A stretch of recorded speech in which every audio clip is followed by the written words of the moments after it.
Good morning बेटा, कैसे हो आप लोग। तो लास्ट टाइम पे आपको याद होगा कि मॉलिक्यूलर बेसिस में हम लोग ट्रांसक्रिप्शन इन प्रोकैरियोट कंप्लीट किए थे।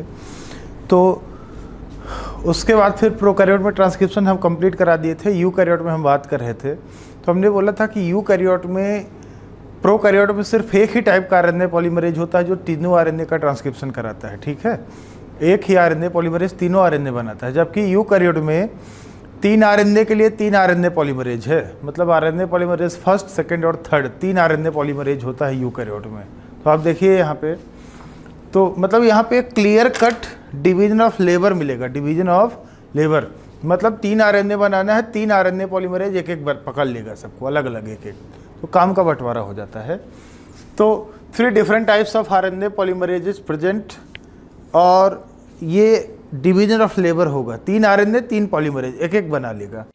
तो आरएनए पॉलीमरेज फर्स्ट जो होता है ये ट्रांसक्रिप्शन कराता है, ये बनाता है ट्रांसक्रिप्शन से आर आरएनए बनाता है 5s आरएनए को छोड़ के। तो 5.8s आरएनए, 18s और 28s आरएनए ये बनाता है। ठीक है, और आरएनए पॉलीमरेज सेकंड जो होता है ये mRNA कोडिंग जीन का ट्रांसक्रिप्शन करता है। तो mRNA कोडिंग जीन का जब ट्रांसक्रिप्शन होता है तो पहले बनता है HNRNA।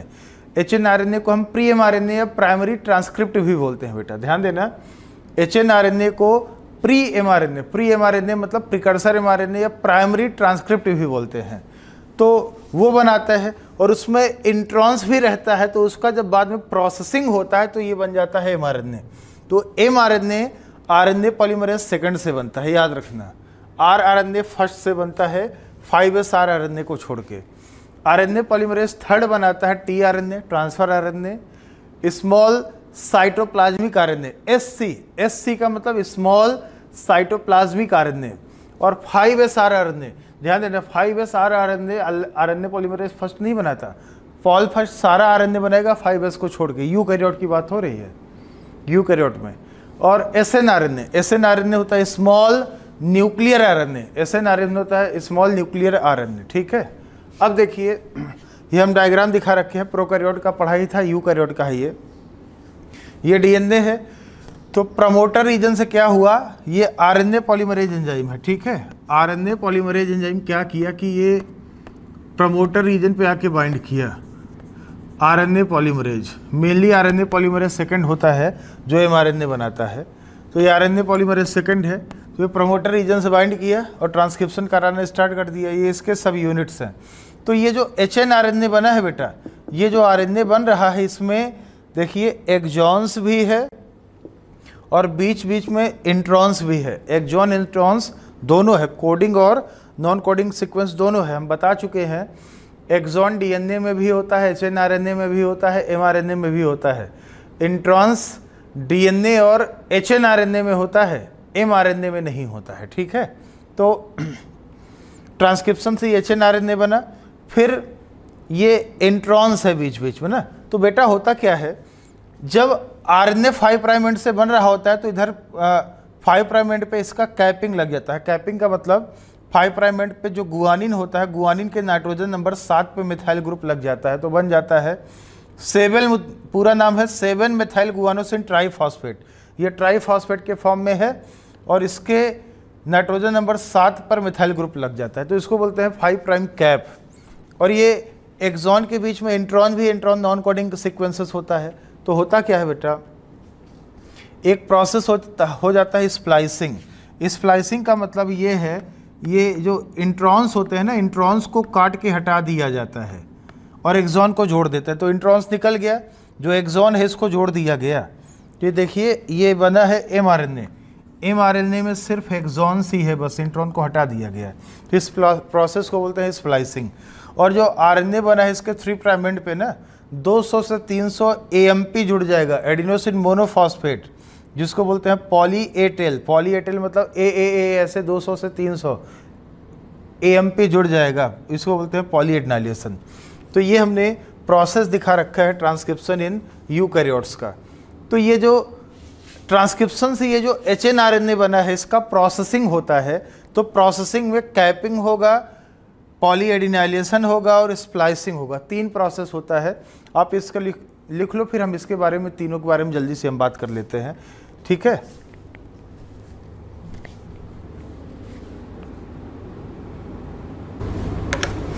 तो post transcriptional modification of HNRNA, जो HNRNA होता है बेटा प्री mRNA होता है। तो प्री mRNA में क्या होता है, पोस्ट ट्रांसक्रिप्शनल मॉडिफिकेशन होता है, कैपिंग है, टेलिंग है, स्प्लाइसिंग है, ये सब होता है। बैक्टीरिया या प्रोकैरियोट में इस टाइप का प्रोसेस कुछ भी नहीं होता है, क्योंकि बैक्टीरिया में जो RNA होता है, mRNA होता है, ऑलरेडी प्रोसेस्ड होता है, उसमें कोई प्रोसेसिंग नहीं होता। इंट्रॉन है ही नहीं, इंट्रॉन है ही नहीं, और कोई न्यूक्लियो साइटोप्लाज्मिक कंपार्टमेंटलाइजेशन है ही नहीं, सारा कुछ तो साइटोप्लाज्म में ही होता है यूकैरियोट में, जबकि प्रोसेसिंग होता है। तो देखिए जो HNRNA बना, सबसे पहले उसका कैपिंग होगा। कैपिंग का मतलब addition of unusual nucleotide called 7-methyl guanosine triphosphate at the 5' end of HNRNA। HNRNA को प्री mRNA या नेसेंट RNA या प्राइमरी ट्रांसक्रिप्ट भी बोलते हैं, ध्यान देना। HNRNA, pre mRNA, nascent RNA या प्राइमरी ट्रांसक्रिप्ट, कई सारे नाम हैं। तो उसके 5' end पे 7-methyl guanosine ट्राइफॉस्फेट ऐड करना। इसका मतलब है गुआनिन के नाइट्रोजन नंबर्स, गुआनोसिन ट्राइफॉस्फेट के गुआनिन के नाइट्रोजन नंबर 7 पे मिथाइल ग्रुप लगा है, ठीक है, और गुआनिन ट्राइफॉस्फेट के फॉर्म में है। इसको बोलते हैं 5' कैप। तो ये जो कैप होता है ये लगाता है guanyl transferase enzyme. Cap required for ribosome binding during translation. जब ट्रांसलेशन होता है तो राइबोसोम का स्मॉलर सब यूनिट आके बाइंड करता है, जिसका नाम है 40S। तो mRNA के 5' end पे जाके बाइंड करता है, वो कैप को ही पहचानता है, कैप को ही रिकॉग्नाइज करता है, कैप से ही जाके बाइंड करता है। तो कैपिंग 5' end पे हो गया, ठीक है। तो उसके बाद होता है poly A tailing. Poly A tailing को पॉली एडिनाइलेशन भी बोलते हैं। तो इसमें क्या है, addition of 200 to 300 adenylate residue, adenylate या AMP एडिनोसिन मोनोफॉस्फेट या adenylic acid at the 3' end of HNRNA by poly A polymerase enzyme. Poly A polymerase enzyme ये template independent RNA polymerase enzyme होता है, टेम्पलेट इंडिपेंडेंट RNA पॉलीमरेज है। और ये जो poly A tail है, poly A tail increases the life and stability of mRNA।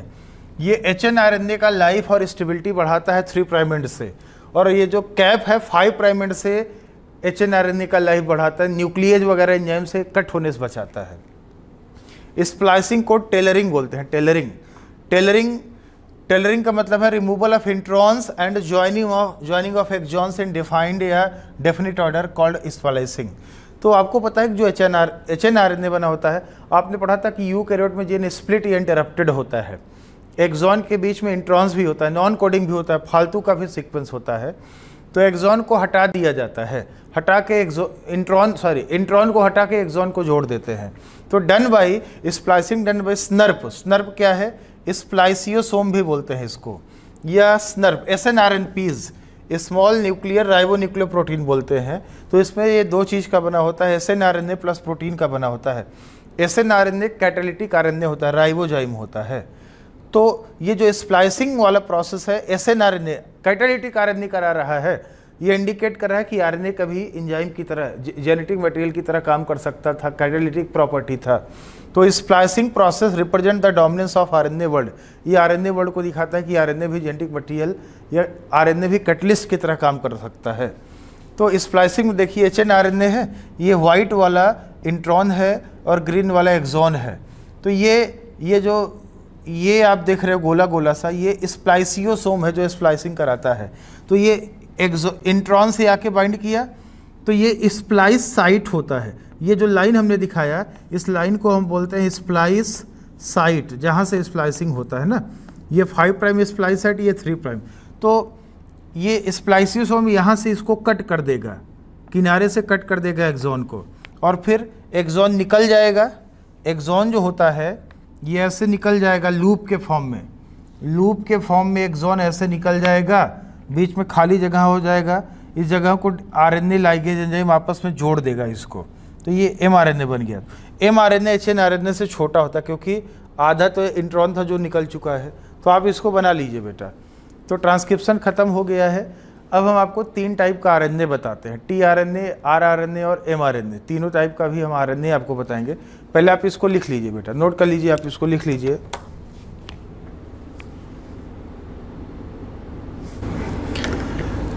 तो यहाँ पे ध्यान देना बेटा, ट्रांसक्रिप्शन के बाद RNA बनता है। आरएनए के टाइप्स हम बता रहे हैं आपको, टाइप्स ऑफ आरएनए। तो आरएनए कई प्रकार का होता है, जैसे हमें यहाँ पे स्टार्टिंग में 2 टाइप का आरएनए दिखाया, 2 टाइप्स ऑफ आरएनए। एक तो हमने दिखाया फिजियोलॉजिकल आरएनए, दूसरा है नॉन फिजियोलॉजिकल आरएनए, ठीक है।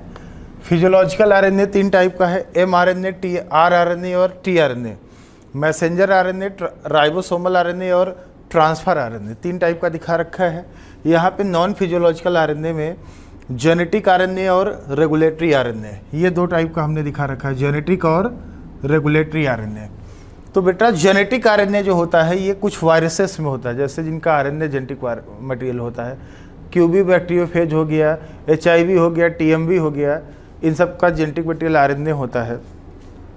रेगुलेटरी आरएनए या नॉन जेनेटिक आरएनए, इसमें माइक्रो आरएनए हो गया, SI आरएनए होता है, small interfering RNA, small nuclear RNA, small cytoplasmic RNA, ये सब रेगुलेटरी आरएनए होता है।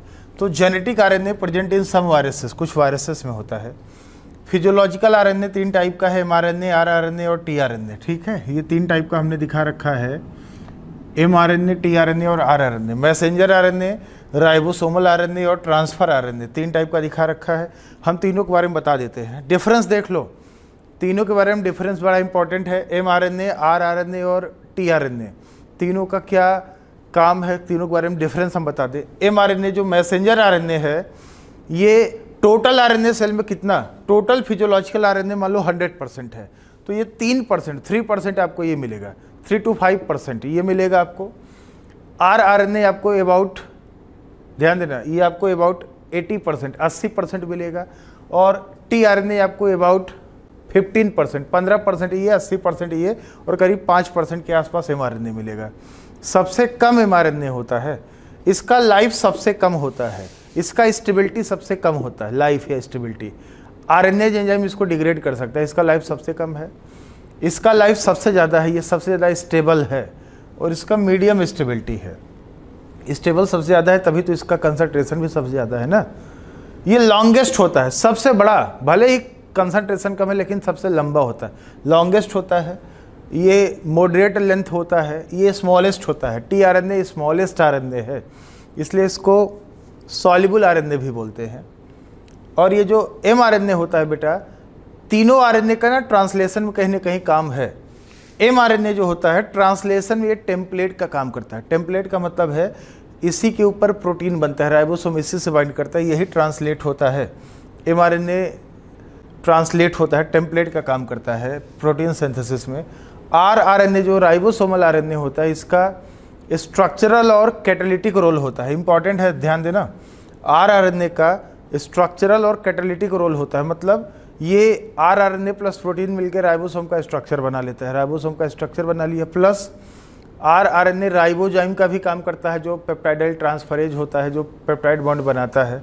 तो ये कैटालिटिक और स्ट्रक्चरल दोनों रोल है इसका। ये राइबोसोम बना लेता है जो ट्रांसलेशन करता है, और एंजाइमेटिक रोल भी होता है।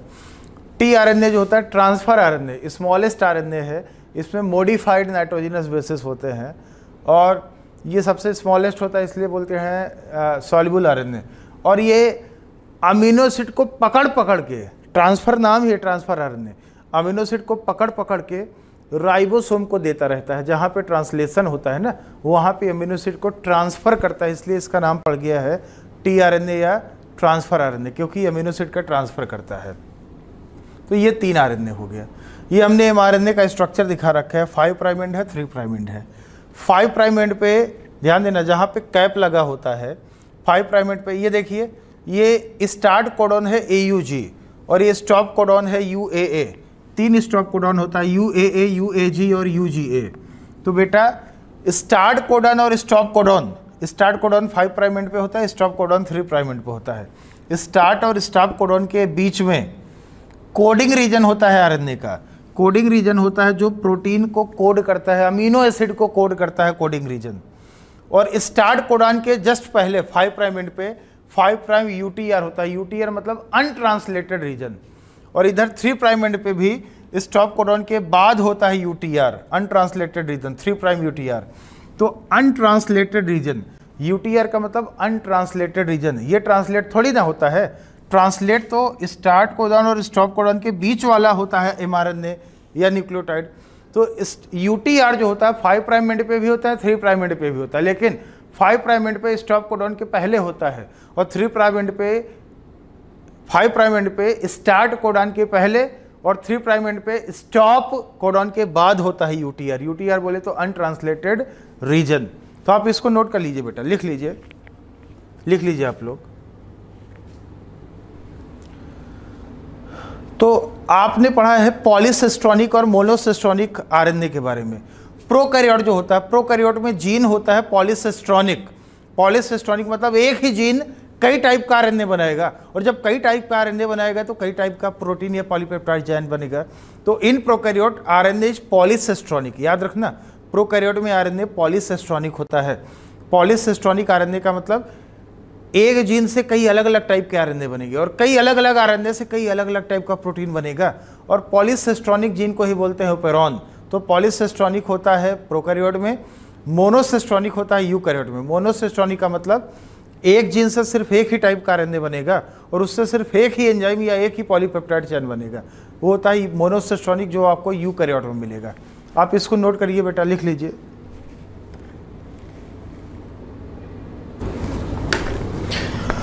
तो यहाँ पे ध्यान देना बेटा, यहाँ पे हम बात कर रहे हैं टीआरएनए के स्ट्रक्चर के बारे में। टीआरएनए होता है ट्रांसफर आरएनए, ठीक है। ट्रांसफर आरएनए इसलिए बोलते हैं क्योंकि अमीनो एसिड से बाइंड करता है और उसको जहाँ ट्रांसलेशन हो रहा होता है, राइबोसोम जहाँ ट्रांसलेशन करता है वहाँ पे इसको ये ट्रांसफ़र कर देता है।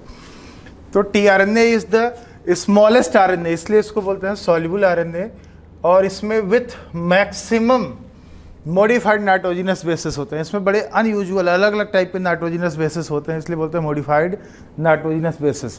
और इसमें गिने चुने आप देखोगे ना 72 से लेकर 95 तक इतने नाइट्रोजिनस बेसिस होंगे, बस स्मॉलेस्ट होता है।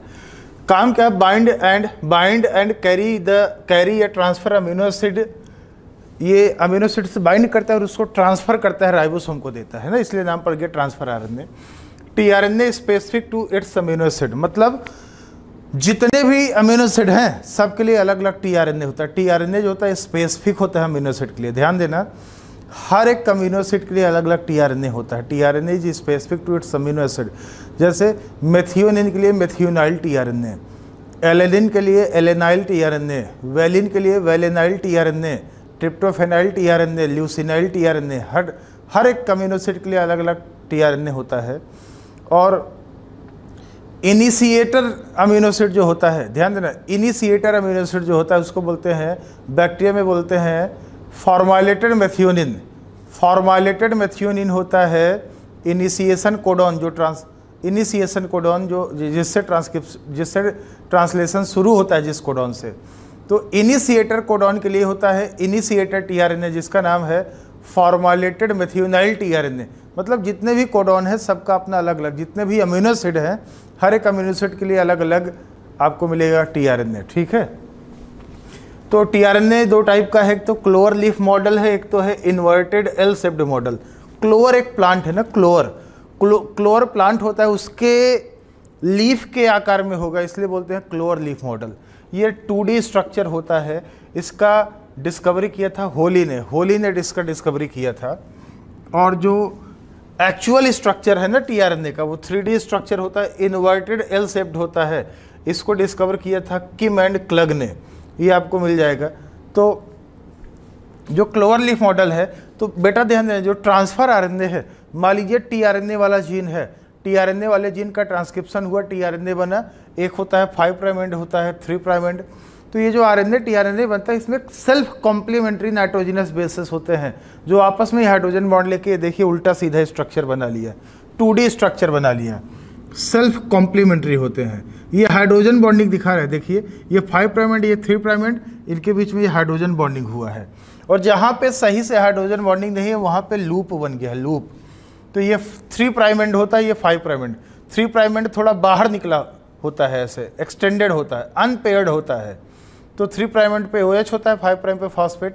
तो साइटोसिन और रेडनिन 3 न्यूक्लियोटाइड फिक्स रहते हैं, 3 प्राइम एंड पे होंगे ही होंगे, बाहर निकले रहेंगे, अनपेयर्ड रहेंगे। 3 प्राइम एंड को बोलते हैं अमीनो एसिड अटैचमेंट साइट, क्योंकि इधर से ही अमीनो एसिड जाके 3 प्राइम एंड पे ही अटैच होता है टीआरएनए के। और 5 प्राइम एंड पे फॉस्फेट है, 5 प्राइम एंड पे ये गुआनिन रेसिड्यू होता है, गुआनिन। तो बेटा ये जो 3 प्राइम एंड है, 3 प्राइम एंड से सबसे पहला लूप होता है राइबोसोम बाइंडिंग लूप, इसको टी साइसी लूप बोलते हैं, टी मतलब थाइमिन, इसको स्यूडो, ध्यान देना, स्यूडो थाइमिडिन लूप भी बोलते हैं इसको, और स्यूडो थाइमिडिन लूप बोलते हैं। और इधर 5 प्राइम एंड से सबसे पहला लूप होता है DHU लूप, या aminoacyl tRNA synthetase binding loop. Aminoacyl synthetase enzyme होता है जो ट्रांसलेशन कराता है, वो इधर से ही आके अटैच होता है, इसे ही बोलते हैं DHU लूप। DHU का मतलब डाईहाइड्रोयूरेसिल, ये अनयूजुअल न्यूक्लियोटाइड है। और ये T psi C loop, thymine pseudothymine है, स्यूडोथाइमिडिन, ये भी होता है टीआरएनए में, ये अनयूजुअल न्यूक्लियोटाइड है, मॉडिफाइड नाइट्रोजनस बेसिस होता है। तो ये aminoacyl synthetase binding loop है, ये राइबोसोम बाइंडिंग लूप है। तो 5 प्राइम एंड से सबसे पहला लूप होता है ये loop DHU loop, 3 prime end से सबसे पहला लूप होता है टी साइस लूप, और 3 प्राइम एंड से दूसरा लूप है एक्स्ट्रा आर्म। एक्स्ट्रा आर्म या वेरिएबल आर्म या वेरिएबल लूप होता है, इसका लेंथ जो होता है tRNA to 2RNA अलग अलग न्यूक्लियोटाइड में होता है, 3 से 21 न्यूक्लियोटाइड तक होता है, इसलिए बोलते हैं इसको वेरिएबल या एक्स्ट्रा आर्म। ये एंटीकोडॉन लूप है, एंटीकोडॉन लूप। अच्छा, जो राइबोसोम बाइंडिंग लूप या टी साइसी लूप होता है, इसमें ये देखिए लूप दिख रहा है ना, ये हाइड्रोजन बॉन्डिंग यहाँ से यहाँ तक था, और लूप का मतलब बॉन्डिंग नहीं है, मतलब बेसिस यहाँ अनपेयर्ड हैं, इसमें 7 अनपेयर्ड बेसिस होते हैं। और ये जो एंटीकोडॉन लूप होता है इसमें भी 7 अनपेयर्ड बेसिस होते हैं, जिसमें से 3 बेस बनाते हैं एंटीकोडॉन, ये एंटीकोडॉन, इसलिए इसको बोलते हैं एंटीकोडॉन लूप। और ये जो एंटीकोडॉन होता है ये इंटरेक्ट करता है कोडॉन से, mRNA में कोडॉन होता है, इससे इंटरेक्ट करता है। और ये आपको amino acid acyl synthetase loop दिख ही रहा है। तो ये एक्चुअल स्ट्रक्चर है, 3D स्ट्रक्चर। इसमें क्या होता है बेटा, ये जो टी साइसी लूप है और DHU लूप है, ये दोनों लूप ना एक दूसरे से हाइड्रोजन बॉन्डिंग ले लेते हैं, इसलिए ये उल्टा L के आकार में दिख रहा है। ये टी साइसी लूप है और DHU लूप है, हाइड्रोजन बॉन्डिंग हो गया इनके बीच में, और ये एंटीकोडॉन लूप है, तो आपको उल्टा L की तरह दिख रहा है, इसलिए इसका नाम पड़ गया है इन्वर्टेड L शेप्ड या इन्वर्टेड L मॉडल। ठीक है, तो tRNA का ट्रांसलेशन में बहुत ही ज़बरदस्त रोल है। तो ये tRNA ख़त्म हो गया है। अब हम बात करेंगे बेटा जेनेटिक कोड के बारे में। जेनेटिक कोड क्या है इसके बारे में हम बात करते हैं। आप इसको पहले लिख लीजिए, ठीक है, लिख लीजिए।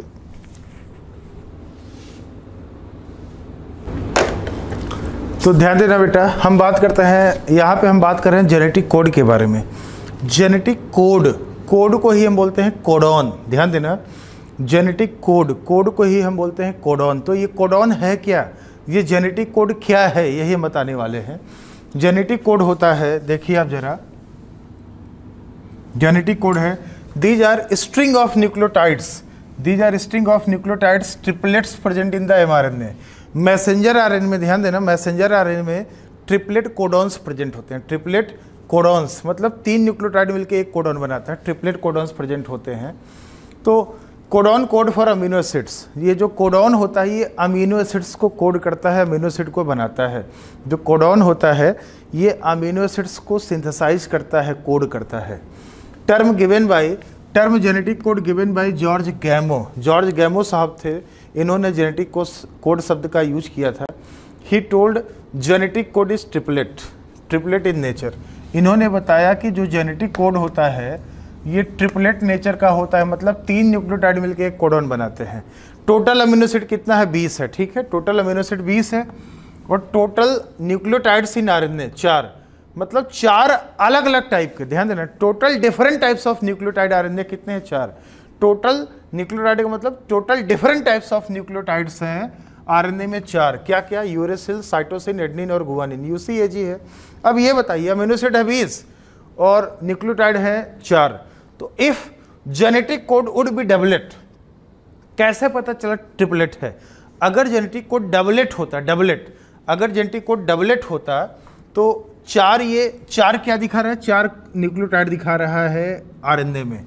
2 क्या दिखा रहा है, डबलेट अगर होता तो 4 का पावर 2 मतलब 4 × 4 केवल 16 कोडॉन बनता, और 16 कोडॉन इनसफिशियंट होता for 20 amino acid. 20 amino acid के लिए 16 कोडॉन क्या होता, कम होता। अब if the genetic code would be triplet, अगर जेनेटिक कोड ट्रिपलेट होता, जो कि रियल में होता ही है, तो ट्रिपलेट का मतलब 4 का पावर 3, मतलब ट्रिपलेट होता। 4 क्या है? 4 ये न्यूक्लियोटाइड है ना, UCAG। और ट्रिपलेट अगर होता मतलब 4 × 4 × 4, 4 का पावर 3 होता, तो 64 कोडॉन बनते, 64। और ये जो 64 है ये सफिशियंट होता for 20 amino acids. 20 amino acid के लिए 64 कोडॉन क्या होता? सफिशियंट होता। तो आगे हम बता रहे हैं chemical method developed by Hargobind Khorana. Doctor Hargobind Khorana Indian scientist थे, नोबेल प्राइज भी मिला था इनको। तो he developed chemical method for RNA synthesis, मतलब आर्टिफिशियल मेथड डेवलप किया RNA सिंथेसिस करने का। तो his method was instrumental in synthesising RNA molecules with defined combination of bases. Definite bases sequence था, तो वो RNA बनाया जिसका बेस सीक्वेंस फिक्स था कि ये होगा। ठीक है, इन्होंने यूज किया था होमोपॉलीमर एंड कोपॉलीमर यूज किया था। होमोपॉलीमर मतलब एक साइड एक ही टाइप के सीक्वेंसेस थे, कोपॉलीमर में अलग अलग टाइप के थे, कई बार थे, पॉलीमर के फॉर्म में था। मार्शल नीरेनबर्ग एंड मैथेई का नाम सुना होगा। ही यूज्ड सेल्फ रेस system for protein synthesis. Cell रेस सिस्टम, टेस्ट ट्यूब में प्रोटीन बनाया था।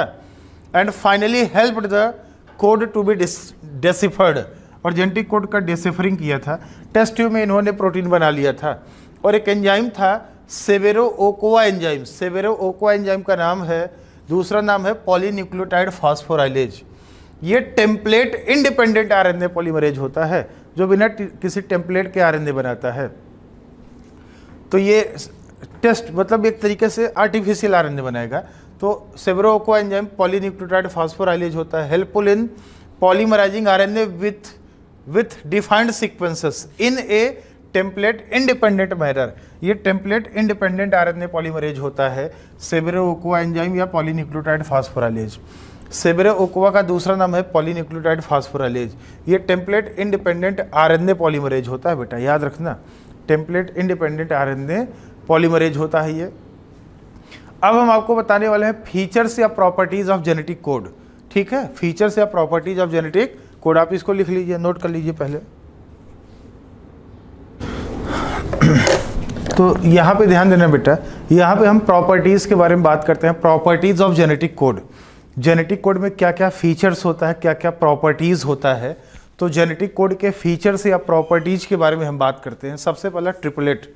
जेनेटिक कोड जो होता है ट्रिपलेट होता है। ट्रिपलेट मतलब 3 बेसेस mRNA में, 3 एकदम बगल बगल वाले बेसेस, वो एक कोडॉन वाला बना लेंगे। ठीक है, 3 बेस मिलके एक कोडॉन बनाते हैं, एक कोडॉन बनाएंगे। तो कोडॉन कोड करता है, जो कोडॉन होता है, कोडॉन कोड करता है अमीनो एसिड को। ठीक है, जो कोडॉन होता है वो कोड करता है अमीनो एसिड को। कॉमल, सेकंड पॉइंट है कॉमल। कॉमल का मतलब है genetic code read in contiguous manner, no punctuation, कोई भी पंक्चुएशन नहीं होता है। मतलब जैसे आप देखिए, जैसे आप मान लीजिए U है, G है, A है। ठीक है, तो हम इसको इन तीनों को लेंगे। ये नहीं है कि हम बीच में G को छोड़ के UGA ले लें ना, गलत हो गया। आपने एक को छोड़ दिया ना, ये कॉमा आपने कर दिया, इसको छोड़ कह दिया, इससे तो पूरा मीनिंग ही बदल जाएगा, इससे तो सारा कहानी बदल जाएगा ना। तो ये एक तरीके से आपने छोड़ना का मतलब आपने कॉमा कर दिया, इससे पूरा मीनिंग ही बदल जाएगा, फ्रेम शिफ्ट हो जाएगा, रीडिंग फ्रेम बदल जाएगा। ठीक है, तो छोड़ना नहीं है, ये गलत है, ये गलत मेथड है। इसको ना किसी एक भी बेस को छोड़ना नहीं है। तो हम इसको भी लेंगे और इसको भी लेंगे, इसको भी लेंगे, ऐसे ना। तो कॉमालेस होता है, कोई छोड़ना नहीं है। Nearly universal, genetic code universal होता है, रियल में नियरली यूनिवर्सल है, मतलब same codon codes for the same amino acid in all organisms. मतलब चाहे वो आदमी हो, कुत्ता हो, बिल्ली हो, गधा हो, घोड़ा हो, घोड़ी हो, बैक्टीरिया हो, सेम कोडॉन सब में उसी अमीनो एसिड को कोड करेगा। जैसे मान लो UUU है, तो UUU इंसान में भी फेनाइल एलेनिन को कोड करेगा, बैक्टीरिया में भी, कुत्ता में भी, बिल्ली में भी, सब में UUU फेनाइल एलेनिन को कोड करेगा। तो यही होता है यूनिवर्सल। कुछ एक्सेप्शन भी है, इसलिए हमने यहाँ पे लिखा है नियरली यूनिवर्सल। माइटोकॉन्ड्रियल कोडॉन हो गया, और कुछ प्रोटोजोआ में कोडॉन्स होते हैं कुछ, तो ये सब कुछ एक्सेप्शन है, बाकी सब में यूनिवर्सल होता है nearly. Non overlapping, genetic code non overlapping होता है, नॉन ओवरलैपिंग का मतलब ये है each nucleotide of a codon get only one chance.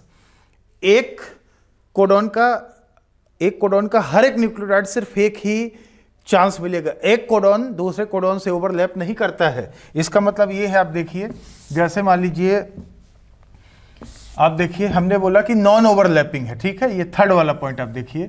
जैसे मान लीजिए यू यू यू है, यू यू यू सी है, यू यू यू है, तो आप देखिए ये एक कोडॉन, ये दो कोडॉन, ये तीन कोडॉन, ऐसे होगा। और ये नहीं है, ऐसा नहीं होगा बेटा, ऐसा नहीं होगा कि ये यू यू यू हो गया, फिर से हम इसका यू लेके फिर से ये बना दे ट्रिपल यू, फिर से ये ले लेके यू यू यू बना दे, फिर से ये लेके यू यू सी बना दे। ये ओवरलैपिंग हो गया ना, ये गलत हो गया।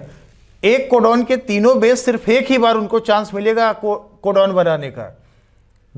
आप देखो ना, यहां तो आपने इस यू को दोबारा मौका दे दिया, इसको भी मौका दे दिया, तो ये गलत हो गया, ये गलत हो गया।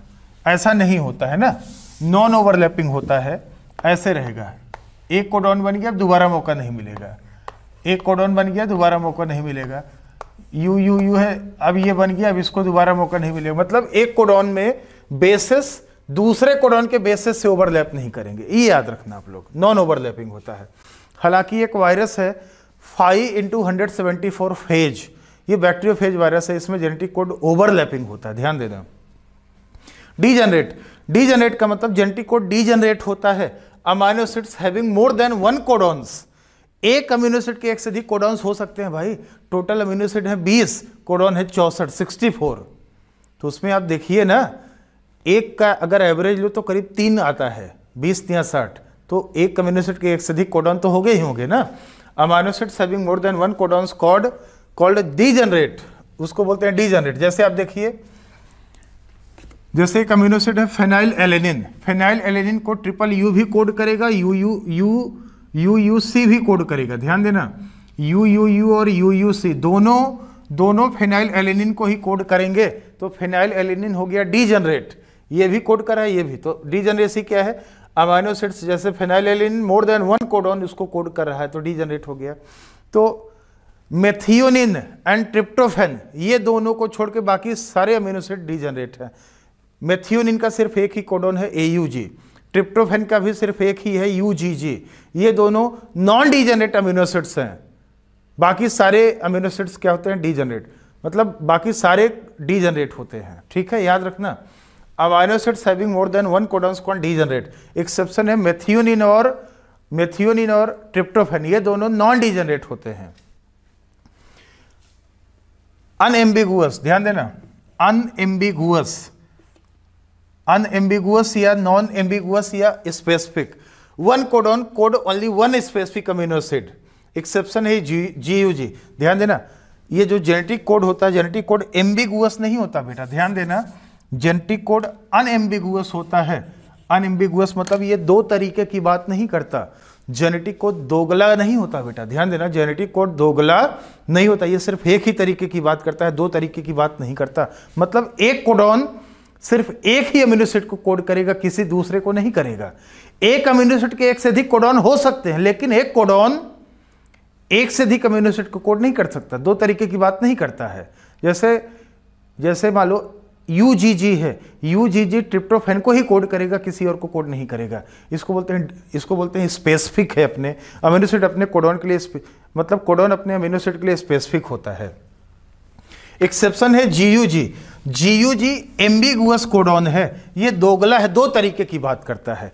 अगर बैक्टीरिया में ध्यान देना, प्रोकैरियोट्स में GUG अगर mRNA में सबसे पहले पोजीशन पे आता है, 5 प्राइम से सबसे पहले आ गया GUG, तब ये कोड करता है मेथियोनिन को, क्योंकि ये इनिशिएटर कोडॉन बन जाता है।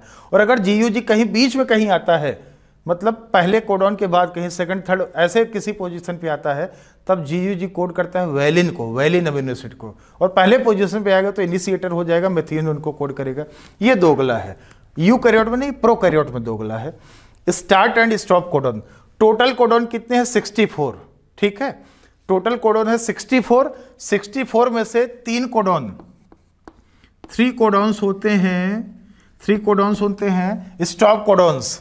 इनको नॉनसेंस कोडॉन्स या टर्मिनेशन कोडॉन्स भी बोलते हैं। क्या क्या है? UAA, UAG और UGA, इसको बोलते हैं ओकर, इसको अंबर, इसको ओपल। और ये जो नॉनसेंस कोडॉन या मीनिंगलेस कोडॉन है, ये do not code, do not या does not code for any amino acids, any amino acids, ये किसी अमीनो एसिड को कोड नहीं करते हैं। Do not code for any amino acid, ये किसी अमीनो एसिड को कोड नहीं करते हैं। और स्टॉप कोडॉन के लिए कोई टीआरएनए भी नहीं होता है, ठीक है। तो इनको बोलते हैं नॉनसेंस या टर्मिनेशन या मीनिंगलेस, क्योंकि ये किसी भी अमीनो एसिड को कोड नहीं करते हैं। 64 में से 3 और 61 होते हैं मीनिंगफुल, 61 कोडॉन्स होते हैं मीनिंगफुल। तो ये 3 हो गया स्टॉप कोडॉन, इसको ओकर, इसको अंबर, इसको ओपल बोलते हैं। एक कोडॉन होता है AUG, AUG इनिशिएशन कोडॉन होता है। ये mRNA में जहां से आता है, जहां पे आएगा शुरू में, पहले पोजीशन पे, दूसरे, कहीं भी है ना, सबसे पहले mRNA में जहां AUG होगा वहीं से ट्रांसलेशन शुरू होता है। तो AUG का डुअल मीनिंग है, डबल रोल है इसका, 2 काम है इसका। कोड फॉर मेथियोनिन, मेथियोनिन को कोड करना, और दूसरा इनिशिएट ट्रांसलेशन एज वेल, ये ट्रांसलेशन को शुरू भी कराता है और मेथियोनिन को कोड भी करता है, डबल काम है। और प्रोकैरियोट्स में ध्यान देना, प्रोकैरियोट्स में फॉर्माइलेटेड मेथियोनिन होता है initiation codon, initiator amino acid formylated methionine होता है। और यूकैरियोट में नॉन फॉर्माइलेटेड मेथियोनिन होता है, मेथियोनिन, नॉन फॉर्माइलेटेड मेथियोनिन होता है। फॉर्माइलेटेड मतलब CHO ग्रुप लगा होगा मेथियोनिन पे, मिथाइल CHO ग्रुप लगा होगा, ठीक है। फॉर्माइल ग्रुप लगा होगा उसमें, फॉर्माइल ग्रुप लगा होता है। और यूकैरियोट में हो गया, आर्कीबैक्टीरिया भी हालांकि प्रोकैरियोट है, लेकिन आर्कीबैक्टीरिया में भी और यूकैरियोट की तरह आर्कीबैक्टीरिया में भी नॉन फॉर्माइलेटेड मेथियोनिन होता है इनिशिएशन कोडॉन या इनिशिएटर अमीनो एसिड, ठीक है। तो आप इसको नोट कर लीजिए बेटा, लिख लीजिए, फिर हम ट्रांसलेशन शुरू करते हैं। आप इसको पहले लिख लीजिए, नोट कर लीजिए।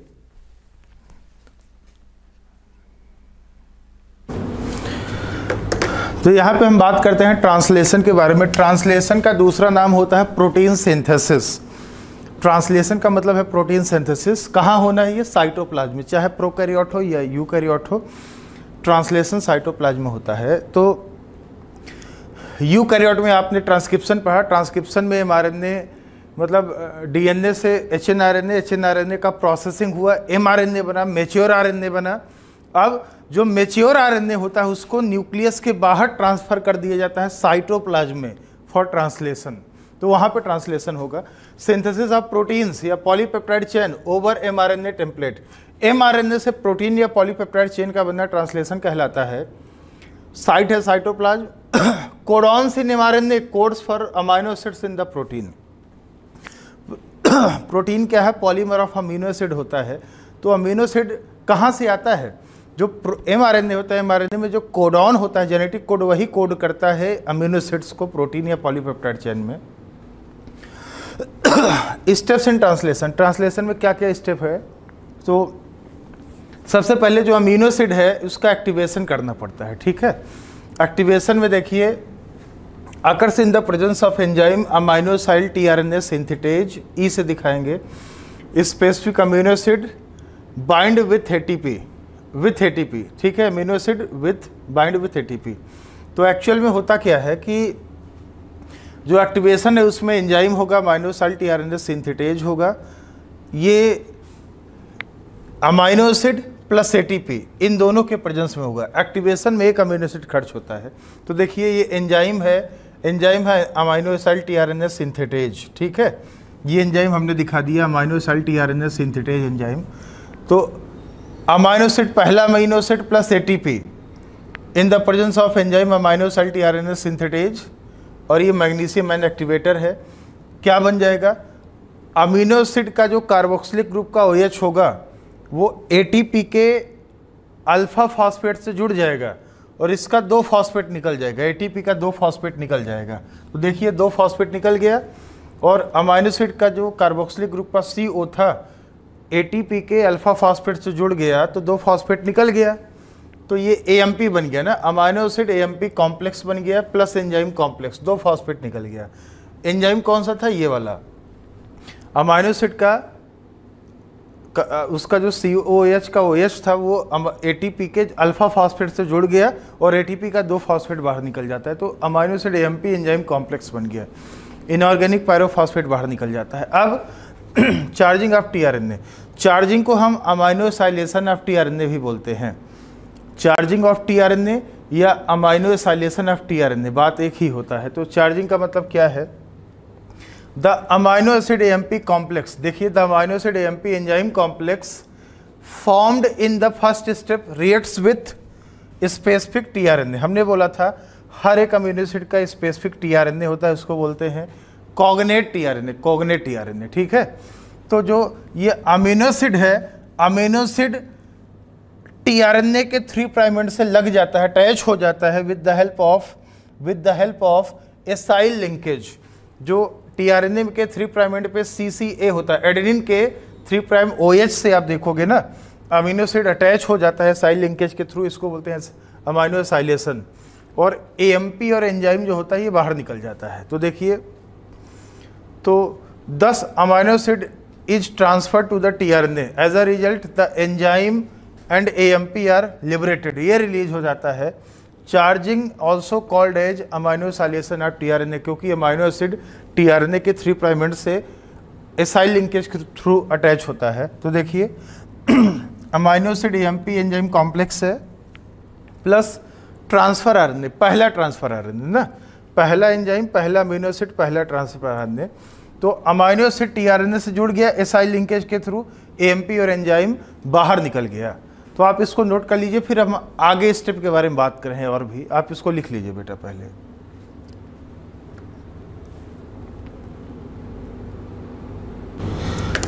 तो तीसरा स्टेप है फॉर्मेशन ऑफ पॉलीपेप्टाइड चेन, ठीक है। एक्टिवेशन हुआ, अमाइनो एसिड का एक्टिवेशन हुआ, फिर चार्जिंग हुआ tRNA का, जिसको हमने अमाइनोसाइलेशन ऑफ tRNA बोला। अब यहाँ पे देखिए फॉर्मेशन ऑफ पॉलीपेप्टाइड चेन, यहाँ पे पॉलीपेप्टाइड चेन का कैसे फॉर्मेशन होगा ये हम आपको बताने वाले हैं, इसके बारे में बात करने वाले हैं। तो इसमें देखिए आप बेटा, जो फॉर्मेशन ऑफ पॉलीपेप्टाइड चेन होता है अकर्स इन 3 स्टेप्स, ये 3 स्टेप में होता है। पॉलीपेप्टाइड चेन का जो फॉर्मेशन होता है ये 3 स्टेप में होता है।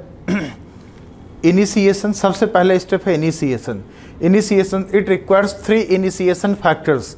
इनिशिएशन फैक्टर्स प्रोटीन्स होते हैं in prokaryotes and 9 initiation factors in eukaryotes, ये प्रोटीन्स होते हैं।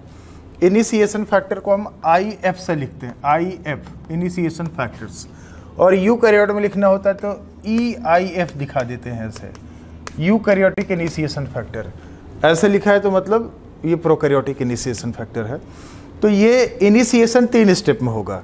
देखिए पहले स्टेप पे क्या है, ये जो mRNA है, mRNA के 5 प्राइम एंड पे AGGU सीक्वेंस होता है, जिसको बोलते हैं साइन डेल्गार्नो सीक्वेंस।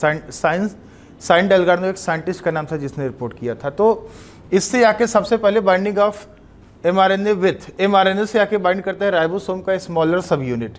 प्रोकैरियोट में 30S, यूकैरियोट में 40S। तो मान लो ये बैक्टीरिया है, तो जो 30S सब यूनिट होता है राइबोसोम का, उसमें होता है 16S rRNA। तो वो साइन डेल्गार्नो का कॉम्प्लीमेंट्री होगा, मतलब वो होगा UCCA होगा ना, इसी का कॉम्प्लीमेंट्री। तो इसी साइन डेल्गार्नो से आके ये 30S वाला आके बाइंड करता है ना। इसके 30S के पास होता है एंटी साइन डेल्गार्नो सीक्वेंस, वो आके उससे बाइंड कर जाता है कॉम्प्लीमेंट्री सीक्वेंस से।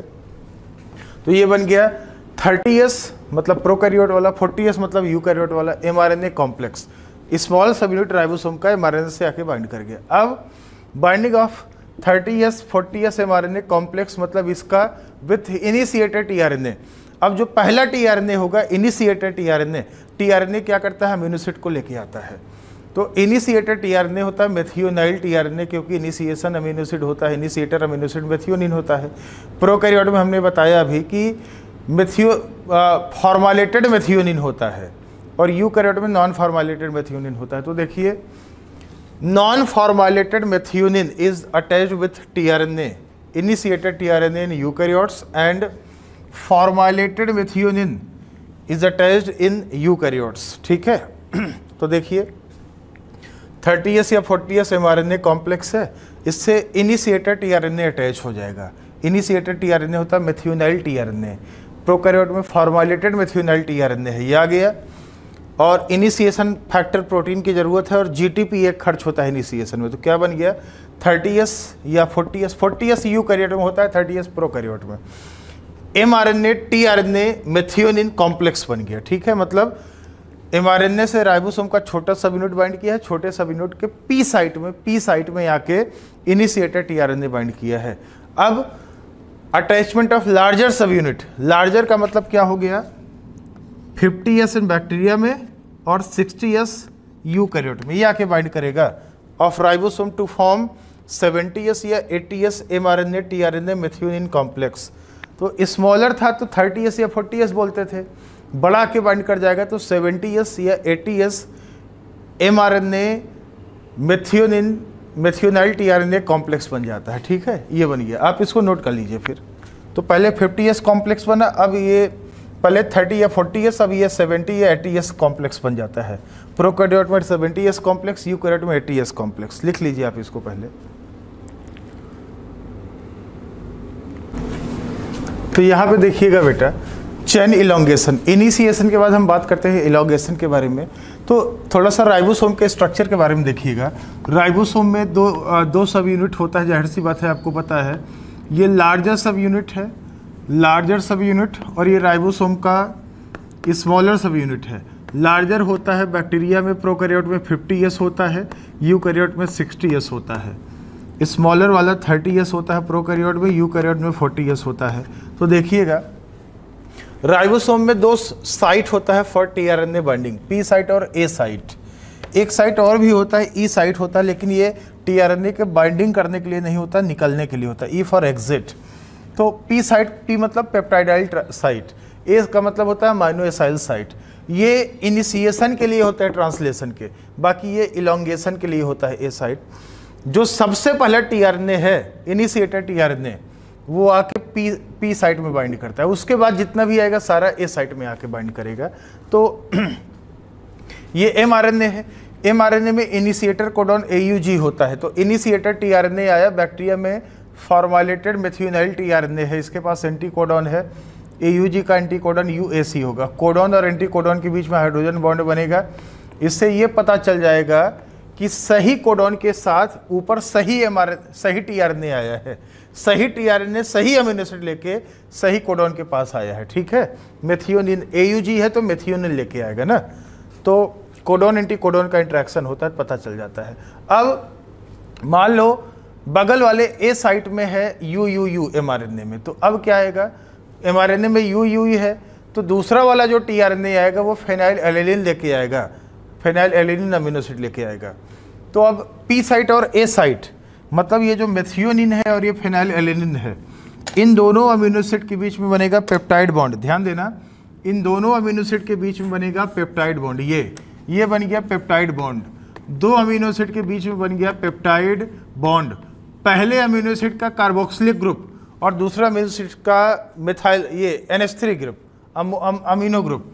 पहले अमीनो एसिड का कार्बोक्सिलिक ग्रुप, दूसरा अमीनो एसिड का NH2 ग्रुप, मिथाइल, ये जो अमीनो ग्रुप होता है, सॉरी, पहले का कार्बोक्सिल, दूसरे का अमीनो ग्रुप, इनके बीच में बनता है पेप्टाइड बॉन्ड और वाटर मॉलिक्यूल निकलता है, तो ये पेप्टाइड बॉन्ड बन गया।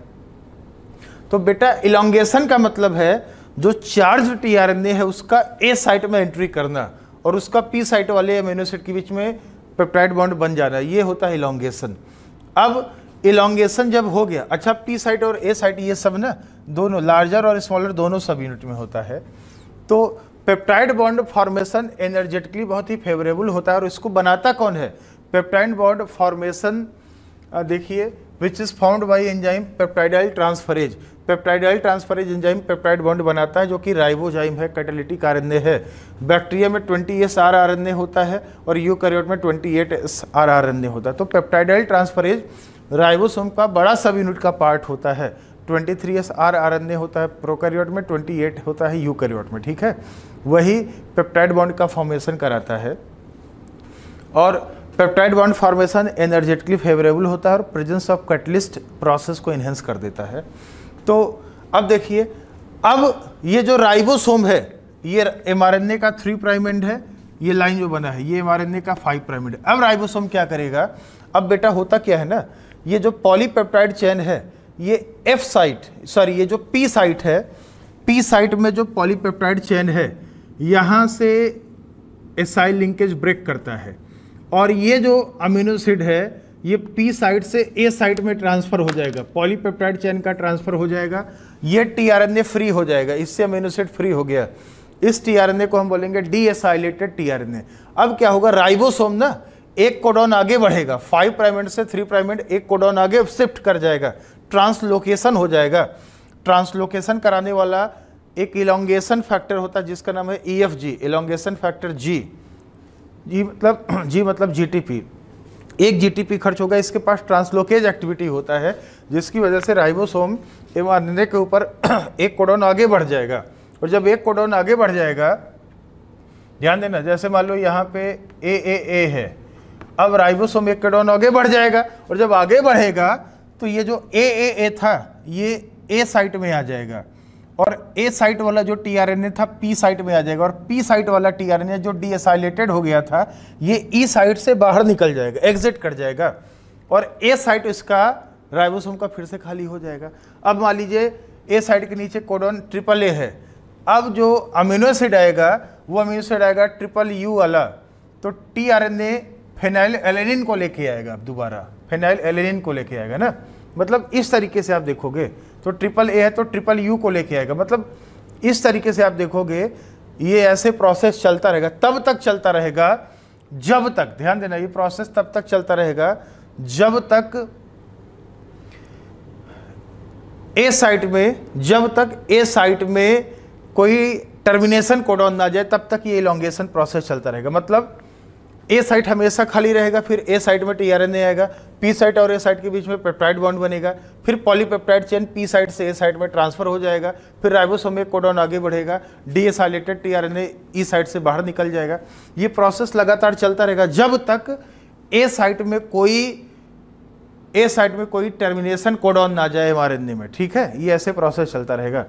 इलोंगेशन जो होता है, इलोंगेशन फैक्टर्स इन्वॉल्व होते हैं इलोंगेशन के लिए, ये प्रोटीन्स होते हैं, चाहे प्रोकैरियोट हो या यूकैरियोट हो, दोनों प्रोसेस में आप देखोगे ना इलोंगेशन फैक्टर्स इन्वॉल्व होते हैं।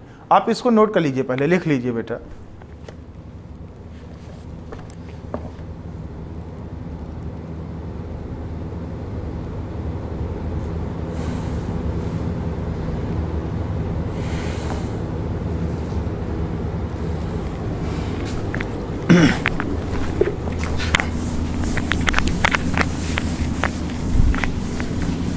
उसमें देखिए तीसरा स्टेप है चेन टर्मिनेशन। जो चेन का टर्मिनेशन है done by proteins called release factors. ये रिलीज फैक्टर्स होते हैं, ये कराते हैं रिलीज फैक्टर्स, ये चेन का टर्मिनेशन कराते हैं। और आप देखिए दे रिकॉग्नाइज, ये जो रिलीज फैक्टर्स होते हैं, दे रिकॉग्नाइज स्टॉप कोडॉन्स, ये स्टॉप कोडॉन्स को रिकॉग्नाइज करते हैं। स्टॉप कोडॉन 3 टाइप का है, UAA इसको बोलते हैं ओकर, UAG इसको बोलते हैं अंबर, UAA UAG UGA इसको बोलते हैं ओपल। ये 3 स्टॉप कोडॉन है। स्टॉप कोडॉन के लिए कोई भी टीआरएनए नहीं होता है, इसको रिलीज करता है, इसको पहचानता है, रिकॉग्नाइज करता है रिलीज फैक्टर्स। तो बेटा आप देखिएगा जो रिलीज फैक्टर्स होते हैं, जैसे मान लीजिए ये राइबोसोम है, ये राइबोसोम है ये, और इनमें ये हम आपको दिखा दें, ये पी साइट है, ये ए साइट है, पी साइट, ये ए साइट है, और पी साइट में ये टीआरएनए है, ठीक है, पी साइट में ये टीआरएनए है, और टीआरएनए के पास बड़ा सा ये पॉलीपेप्टाइड चेन है, ठीक है, ये बड़ा सा पॉलीपेप्टाइड चेन है ये,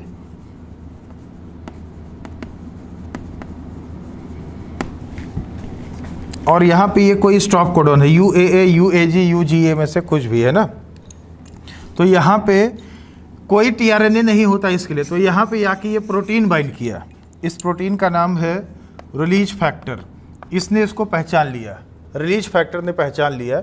और रिलीज फैक्टर क्या करता है, बाइंड करता है ए साइड से, और बाइंड करने के बाद ये जो पॉलीपेप्टाइड चेन है यहाँ पे ये वाटर मॉलिक्यूल लोड करा देगा, यहाँ ये वाटर मॉलिक्यूल लोड करा देगा, और वाटर मॉलिक्यूल लोड करा के जो पॉलीपेप्टाइड चेन है टीआरएनए से क्या करेगा, इसको हाइड्रोलाइज कर देगा, यहाँ से रिलीज करा देगा।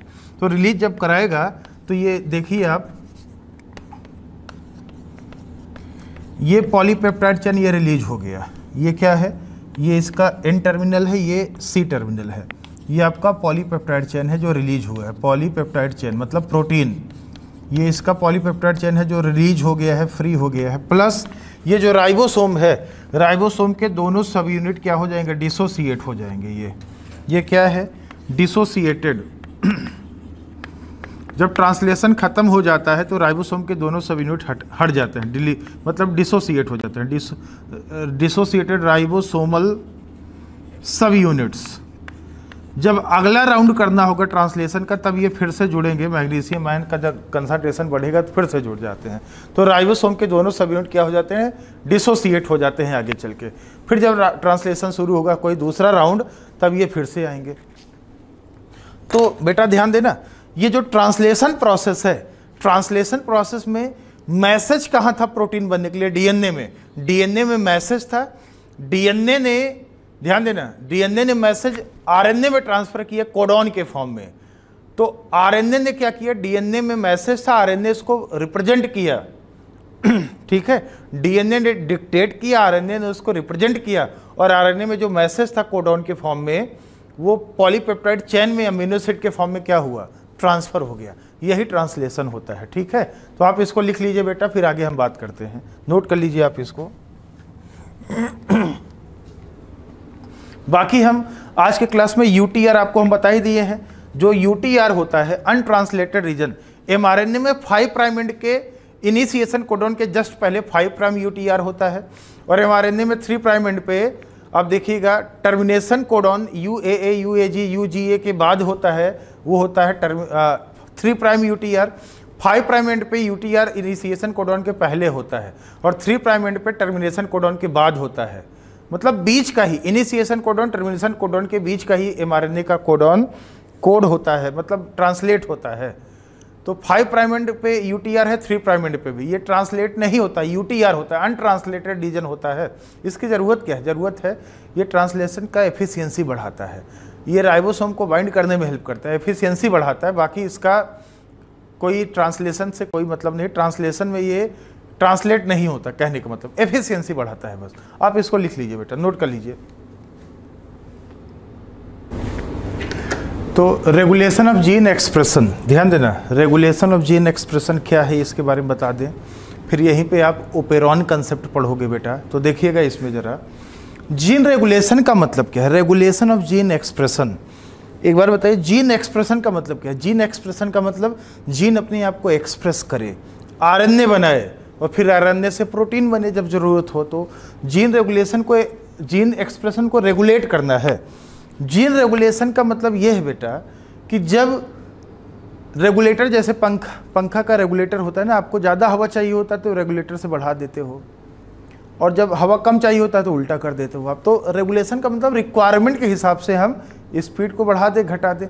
जब सेल को प्रोटीन की ज़रूरत है, जब सेल को जीन के प्रोडक्ट की ज़रूरत है, मतलब एंजाइम या प्रोटीन की ज़रूरत है, तो जीन से प्रोटीन बनना शुरू हो जाए, और जब ज़रूरत नहीं तो जीन प्रोटीन ना बनाए, यही तो होता है जीन रेगुलेशन ना। जीन रेगुलेशन का मतलब रिक्वायरमेंट के हिसाब से है। तो gene regulation refers the selective expression and selective repression, मतलब inhibition of gene depending upon the metabolic requirement of the cell. Cell के मेटाबॉलिक रिक्वायरमेंट के हिसाब से जीन, जरूरत है तो प्रोटीन बनाए, जरूरत नहीं तो जीन प्रोटीन ना बनाए, मतलब जीन एक्सप्रेस करे, मतलब जीन आरएनए बनाए, प्रोटीन बनाए, और जब जरूरत नहीं है तो जीन आरएनए ना बनाए, प्रोटीन ना बनाए। यही होता है जीन रेगुलेशन। इन प्रोकैरियोट्स, अच्छा एक चीज़ है, जीन रेगुलेशन सेल के रिक्वायरमेंट के हिसाब से होता है। तो जो मल्टी सेलुलर ऑर्गेनिज्म होता है, मल्टी सेलुलर ऑर्गेनिज्म में एम्ब्रियो बनता है, एम्ब्रियो से पूरा कंप्लीट ऑर्गेनिज्म बनता है। तो इन multi cellular organism during embryogenesis जो सेल्स होते हैं, सेल्स का डेवलपमेंट, डिफरेंशिएशन, ये एम्ब्रियो में होना, ये डिपेंड करता है selective expression and selective repression of genes. मतलब बहुत सारे जीन का एक्सप्रेशन होता है, बहुत सारे जीन का रिप्रेशन होता है, तब जाके मल्टी सेलुलर ऑर्गेनिज्म बनता है। तो जीन रेगुलेशन का काम एम्ब्रियोजेनेसिस में बहुत ज़बरदस्त होता है। एम्ब्रियो बनने के लिए जीन, बहुत सारे जीन का एक्सप्रेशन होता है, बहुत सारे जीन का रिप्रेशन होता है, कई सारे प्रोटीन चाहिए होता है, कई सारा नहीं चाहिए होता है, तब जाके मल्टी सेलुलर ऑर्गेनिज्म बनता है। इन प्रोकैरियोट्स, ध्यान देना, जीन रेगुलेशन प्रोकैरियोट यूकैरियोट दोनों में होता है। मेनली हमको यहाँ पे प्रोकैरियोट के बारे में बात करना है। In prokaryotes gene regulation predominantly या mainly occurs at transcription initiation level. ध्यान देना, प्रोकैरियोट में, बैक्टीरिया में जो जीन रेगुलेशन वो ट्रांसक्रिप्शन इनिशिएशन लेवल पे है, क्योंकि अगर ट्रांसक्रिप्शन शुरू हो गया आपने उसको वहाँ पे रेगुलेट नहीं किया। जैसे मान लीजिए बैक्टीरिया में प्रोटीन की ज़रूरत नहीं है, मान लीजिए बैक्टीरिया के पास एनएफ प्रोटीन है, ज़रूरत प्रोडक्ट बन गया है, जीन एक्सप्रेस करके प्रोडक्ट बना लिया है, अब प्रोटीन की ज़रूरत नहीं है, तो बैक्टीरिया में ट्रांसक्रिप्शन को रोकना होगा, क्योंकि ट्रांसक्रिप्शन एक बार इनिशिएट हो गया, शुरू हो गया, तो जीन रेगुलेशन करना मुश्किल होगा, प्रोटीन बनना ही बनना है, क्योंकि ट्रांसक्रिप्शन शुरू हुआ, आरएनए बन रहा है, साथ में साइटोप्लाज्म में ही राइबोसोम बाइंड करके ट्रांसलेशन भी करा देता है, प्रोटीन बना देगा। क्योंकि बैक्टीरिया में transcription translation specially and temporarily coupled है, साइटोप्लाज्म में ही होना और एक साथ होना है। तो जीन रेगुलेशन ट्रांसक्रिप्शन शुरू होने को ही रोक दो, नहीं तो फिर शुरू हो गया तो फिर रोक नहीं पाओगे, प्रोटीन बनेगा ही बनेगा। तो बैक्टीरिया में जीन रेगुलेशन का सबसे मेन साइट था transcription initiation level, whereas in eukaryotes gene regulation can be exerted at the following 4 level. 4 level है। एक तो ट्रांसक्रिप्शन लेवल है, ट्रांसक्रिप्शन ही ना होने दो तो जीन प्रोडक्ट कैसे बनाएगा, या फिर ट्रांसक्रिप्शन हो भी गया तो प्रोसेसिंग ना होने दो। ट्रांसक्रिप्शन मतलब कैपिंग है, स्प्लाइसिंग है, पॉली ए टेलिंग है, उसमें वहाँ से रेगुलेट कर सकते हैं। अगर प्रोसेसिंग हो भी गया, एमआरएनए बन गया, एमआरएनए को न्यूक्लियस से साइटोप्लाज्म में ट्रांसपोर्ट ही ना होने दो, तब ट्रांसलेट नहीं होगा, प्रोटीन नहीं बनेगा, प्रोडक्ट नहीं बनेगा। 3 लेवल थे। और चौथा लेवल था एमआरएनए पहुंच भी गया साइटोप्लाज्म में तो ट्रांसलेशन ना होने दो। 4 लेवल है यूकैरियोट में जीन रेगुलेशन का। बैक्टीरिया में सिर्फ एक ही था, मेन एक ही था, ट्रांसक्रिप्शन इनिशिएशन लेवल। ठीक है, तो जीन रेगुलेशन का बहुत जबरदस्त रोल है डेवलपमेंट में, डिफरेंशिएशन में, एम्ब्रियोजेनेसिस में। ठीक है, तो जीन रेगुलेशन, अब देखिए regulation of gene expression in prokaryotes, हम बैक्टीरिया में जीन रेगुलेशन की बात कर रहे हैं। तो जीन रेगुलेशन का मतलब हमने क्या बताया, जब जरूरत हो तो जीन अपना प्रोडक्ट बनाए, प्रोटीन या एंजाइम बनाए, और जब जरूरत नहीं है तो जीन एंजाइम या प्रोटीन ना बनाए, जरूरत के हिसाब से हो, सेलेक्टिव एक्सप्रेशन या सेलेक्टिव रिप्रेशन हो, सेल के रिक्वायरमेंट के हिसाब से, सेल के मेटाबॉलिक रिक्वायरमेंट के हिसाब से। इसे ही हम बोलते हैं रेगुलेशन ऑफ जीन एक्सप्रेशन। अब देखिए बैक्टीरिया में हम बात करने वाले हैं जीन रेगुलेशन का। Operon concept given by Jacob and Monod in E coli. Bacteria में इन्होंने ओपेरॉन कंसेप्ट दिया था। तो ओपेरॉन आपने पढ़ा हुआ है। ओपेरॉन क्या है, कोऑर्डिनेटेड सेट ऑफ जीन्स या cluster of genes called operon. Actual में बेटा ओपेरॉन यूकैरियोट में नहीं होता, एक्सेप्शन है एक आधा, बाकी ओपेरॉन यूकैरियोट में नहीं होता है, ओपेरॉन सिर्फ प्रोकैरियोट में होता है। अगर जीन है मोनोसिस्ट्रॉनिक तो ओपेरॉन नहीं होगा, अगर जीन है पॉलीसिस्ट्रॉनिक तो ओपेरॉन होगा, और पॉलीसिस्ट्रॉन तो यूकैरियोट में होता नहीं, सिर्फ बैक्टीरिया में होता है। बैक्टीरिया में जीन पॉलीसिस्ट्रॉनिक होता है तो जाहिर सी बात है ओपेरॉन होगा। ओपेरॉन एक तरीके का पॉलीसिस्ट्रॉनिक जीन ही होता है बेटा। तो ओपेरॉन में क्या होगा, क्लस्टर ऑफ जीन्स होगा, मतलब single regulatory sequence. In operon single regulatory sequence control the expression of या transcription of many structural genes. कई सारे स्ट्रक्चरल जीन का रेगुलेशन या ट्रांसक्रिप्शन एक सिंगल रेगुलेटर कर लेगा। रेगुलेटर में प्रमोटर और ऑपरेटर आएगा। तो ओपेरॉन में देखोगे एक सिंगल प्रमोटर होगा, एक सिंगल ऑपरेटर होगा, वो कई सारे जीन का स्ट्रक्चरल जीन का ट्रांसक्रिप्शन करवाएगा। मतलब कई सारे स्ट्रक्चर जीन के लिए एक सिंगल प्रमोटर ऑपरेटर होगा, इसको बोलते हैं ओपेरॉन। मतलब यूकैरियोट में क्या होता है ना, एक स्विच से सिर्फ पंखा चलेगा, दूसरे से लाइट चलेगा, तीसरे से एसी चलेगा, चौथे से कूलर चलेगा। जबकि प्रोकैरियोट में, बैक्टीरिया में क्या है, एक ही स्विच से पंखा भी चलेगा, एसी भी चलेगा, लाइट भी जलेगी, कूलर भी चलेगा, एक ही स्विच से सब कुछ होता है। स्विच मतलब क्या, डीएनए सीक्वेंस है। तो ओपेरॉन सिर्फ यूकैरियोट में, ओपेरॉन सिर्फ प्रोकैरियोट में है, यूकैरियोट में होता ही नहीं है। तो ओपेरॉन होने से यूकैरियोट में फायदा, प्रोकैरियोट में फायदा क्या है, प्रोकैरियोट में एक ही डीएनए सीक्वेंस से सब कुछ ऑपरेट होगा, एक ही प्रमोटर ऑपरेटर से कई सारे स्ट्रक्चर जिनका ट्रांसक्रिप्शन होगा।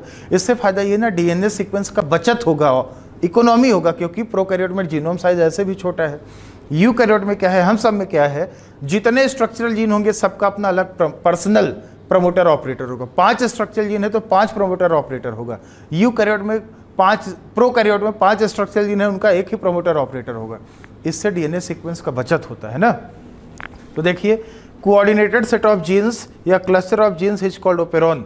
इन operon transcription of many structural genes is controlled by single promoter and operator.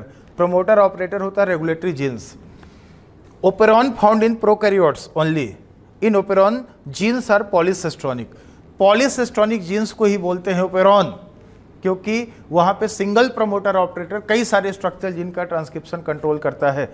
Operator क्या होता है बेटा, ऑपरेटर क्या है, ऑपरेटर जो होता है, ऑपरेटर इससे आके बाइंड करता है, ये डीएनए सीक्वेंस से इससे आके रिप्रेसर प्रोटीन बाइंड करता है। DNA sequence, operator is DNA sequence which offers repressor protein binding. Repressor protein binding, इससे रिप्रेसर प्रोटीन जाके बाइंड करता है ऑपरेटर से एंड इनहिबिट ट्रांसक्रिप्शन। और प्रमोटर पढ़ा ही था अपने ट्रांसक्रिप्शन में पहले ही। प्रमोटर डीएनए का वो सीक्वेंस होता था जो ऑफर करता था RNA polymerase binding, offers RNA polymerase binding.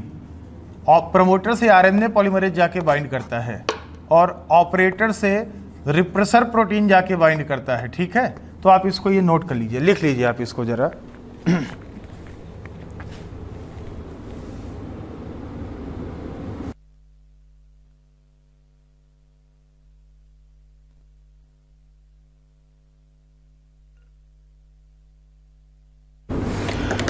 तो बेटा यहाँ पे हम बात करते हैं, देखिए कुछ 1-2 जीन है उसके बारे में हम बात करते हैं। पहले सुन लीजिए, फिर हम लैक ओपेरॉन के ऊपर सीधे आएंगे। ठीक है। कंस्टिट्यूटिव या हाउस कीपिंग जीन्स।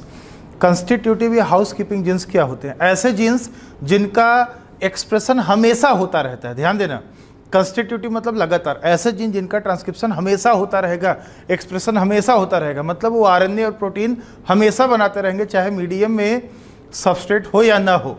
तो ऐसे मतलब ऐसे जीन को बोलते हैं कंस्टिट्यूटिव या house keeping gene. House keeping gene इसलिए बोलते हैं क्योंकि ये बॉडी के सेल के बेसिक एक्टिविटीज़ को परफॉर्म करते हैं, एसेंशियल एक्टिविटीज़ को।